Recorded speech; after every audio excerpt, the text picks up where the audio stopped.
I said, yeah, because he just passed away not too long before. Most everybody knows that story, But you don't know where everything I own came from.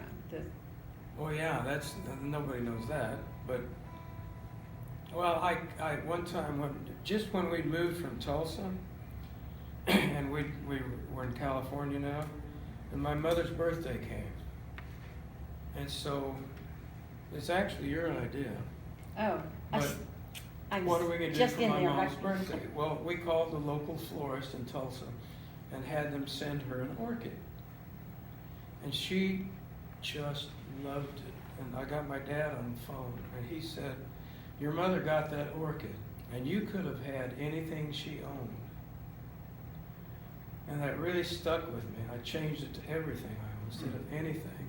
And then when he passed away, I remembered that phrase. And it just meant a whole lot more. But it wasn't supposed to mean that to the general public. It's just a love song. And I think it was 2 years go by before I finally said something about the background and the meaning behind the song. Because you could take it either way. But that's the rest of the story. That's the whole inside to that. It was a tough song to write in a way, but I couldn't wait to get it done as a tribute. And boy, there's been some funny covers of that record. Culture Club. That's right. Did you ever hear the Ken Booth version? Mm-hmm.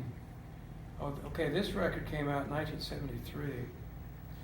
A guy named Ken Booth, a reggae guy in England, put out a version, I think in 1975. I didn't recognize the song. I did not recognize it. It was a smash in England. And Boy George called Ken Booth and said, hey, I want to record that Everything On song that you wrote. He said, oh, I didn't write that. David Gates wrote that. So then you had the Culture Club version of the Boy George version. Was that the one you recorded twice? You did on the first album, then again on... No, that was It Don't Matter It to Don't Me. Matter to Me, yeah. Yeah, because we didn't get it right the first time. Yeah. So that record that song has been recorded by a bunch of different people. Was that Lay's Potato Chips too? Who was it? No, Lay? that was different. Yeah. But you did a nice job. Yes, that was very It's nice. very Thank high. you. Yeah. Yeah. That's really high. And the last few years I did concerts, I lowered it to G. It was A in the original record. I have no idea how I got up that high. It's very high. Yeah. You're saying you don't use a capo on that? Oh, there was capo. Oh, there was. Yeah, I just moved it down Oh, okay. a little bit.